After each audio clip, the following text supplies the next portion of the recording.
Is it possible for Chris Redfield to get as shredded as he did from Resident Evil to Resident Evil 5 without the use of steroids?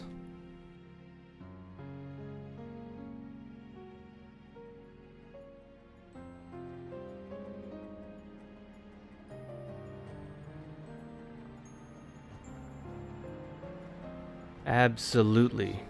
I find it very disrespectful when you have someone who puts so much time and effort and motivation into turning their bodies into physical perfection only to be accused of using muscle enhancement drugs.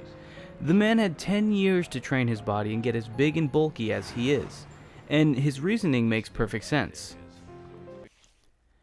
Wesker beat the absolute shit out of him. Like, just watch this.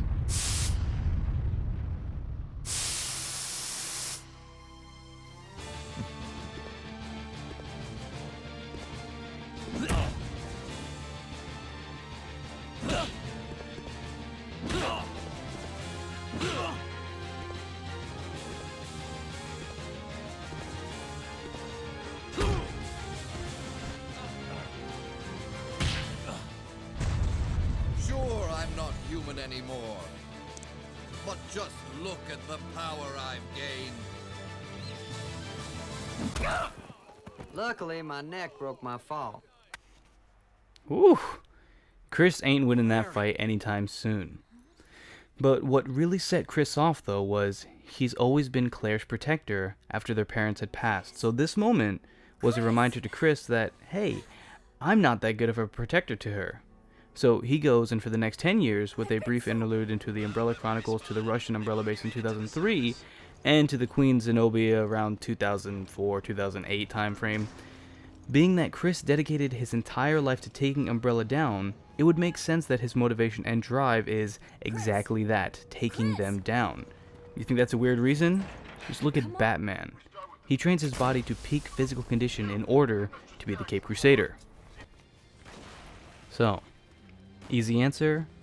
Fucking yes. If you commit yourself to 10 years of working out and don't stop, you too will be extremely fit. Just look at Terry Crews. That dude is 51 years old and is frackin' jacked. But let's move on to a harder question.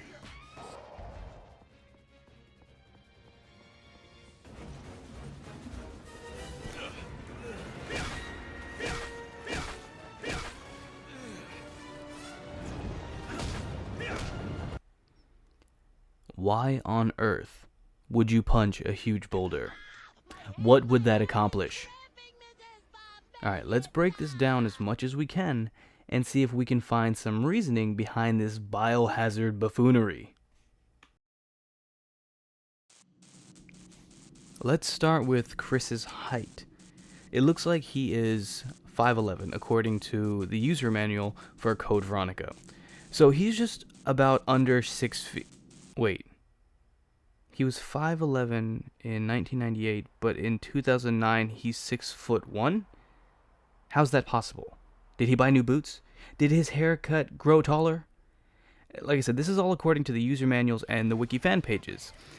But believe it or not, it is actually possible to increase in height, albeit very slightly, after the age of 24, which is usually the age when men stop growing taller. You got taller, too. We got our knees done. This can be attributed to a proper and healthy diet, stretching, and fitness. So there is some suspension of disbelief there as well, being that this man went from 177 pounds in Code Veronica X to 216 pounds of nothing but pure muscle in Resident Evil 5. So I'm open to believing it. Now we have to figure out if Chris's muscles are enough to punch a rock. Alright, so let's find out exactly what kind of rock Chris was punching. Now, of course, this is a video game, and I'm fairly certain that the developers didn't actually take into account what kind of rock Chris was going to be punching. Luckily, we do. Now, just doing some quick research and matching images of what this boulder could look like, it seems like our easiest comparison would perhaps be pumice, which is a lightweight, low-density rock that is generally formed inside of volcanoes and can be found in deposits in Africa. Alright, let's read from a quick wiki excerpt. Pumice can be found all around the globe, deriving from continental volcanic occurrence and submarine volcanic occurrence. Floating stones can also be distributed by ocean currents. As described earlier, pumice is produced by the eruption of explosive volcanoes under certain conditions. Therefore, natural sources occur in volcanically active regions. So, with those two clues, it seems quite fair to say that the boulder Chris was punching could very well have been pumice. However, here's the thing. Chris's height is just about half of the boulder, and we already established that he is 6 feet as of 2009. Through some very sketchy measuring, we can check that the boulder is roughly about 12 feet tall or 4 meters tall.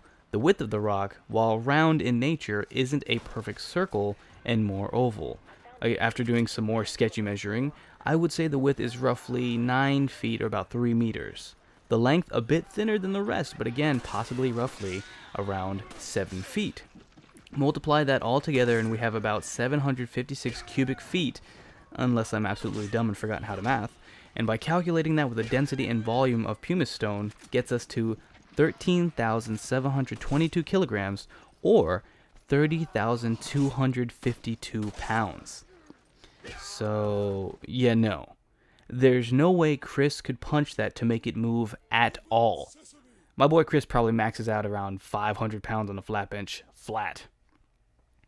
Unless you view it from a more emotional aspect instead of a scientific aspect. Now here's where we get into suspending our believing, or suspending our disbelieving. Have you ever heard of hysterical strength? Here's another quick excerpt I took from the wiki page. Hysterical strength is a display of extreme strength by humans beyond what is believed to be normal, usually occurring when people are in life and death situations. Common anecdotal examples include parents lifting vehicles to rescue their children. The extra strength is commonly attributed to increased adrenaline production. Though supporting evidence is scarce and inconclusive when available, research into the phenomenon is difficult, though it is thought that it is theoretically possible.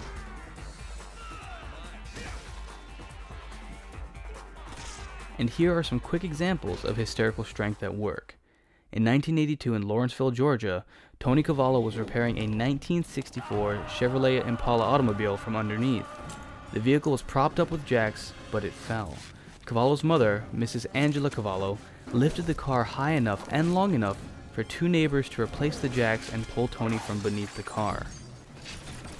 In 2012, in Glen Allen, Virginia, 22-year-old Lauren Kornacki rescued her father, Alec Kornacki, after the jack used to prop up his BMW slipped, pinning him under it. Lauren lifted the car, then performed CPR on her father and saved his life. In 2019 in Ohio, this one's a little iffy because it doesn't give too much information, but in 2019 in Ohio, Zach Clark, a 16-year-old football player, lifted a 3,000-pound car when he heard his neighbor call for help.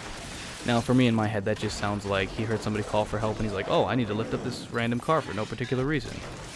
But for Mr. Tony Cavallo, I did some research. That 1964 Chevrolet Impala weighs roughly around 3,300 pounds.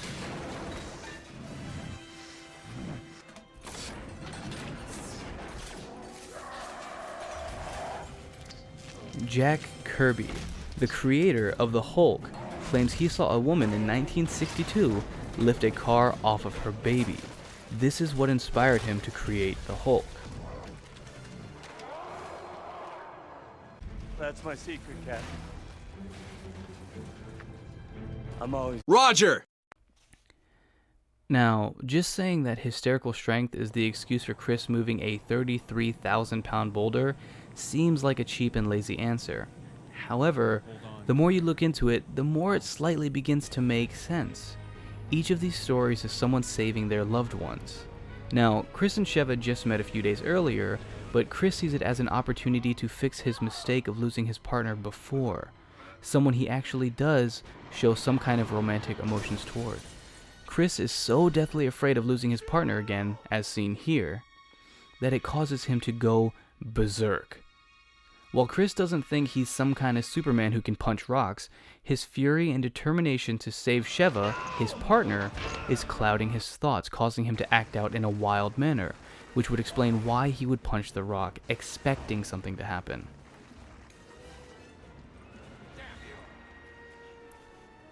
Now, I never said that I can prove that punching a rock can cause it to move. No, you just end up breaking your fingers. But I did say that I would explain why someone like Chris, a soldier who keeps his cool in battles, would decide to do a crazy thing like that, such as punching a rock in a volcano. And who knows, maybe with his training and trauma, hysterical strength really was what helped him move that boulder. And that, ladies and gentlemen, is suspending your disbelief. So if you enjoyed this video, don't forget to leave a like, leave a comment down below, and suggest games that there are moments where you think it's a little bit too unbelievable and makes it a little impossible for you to suspend your disbelief. Thanks again for watching, and I'll see you guys on the other side.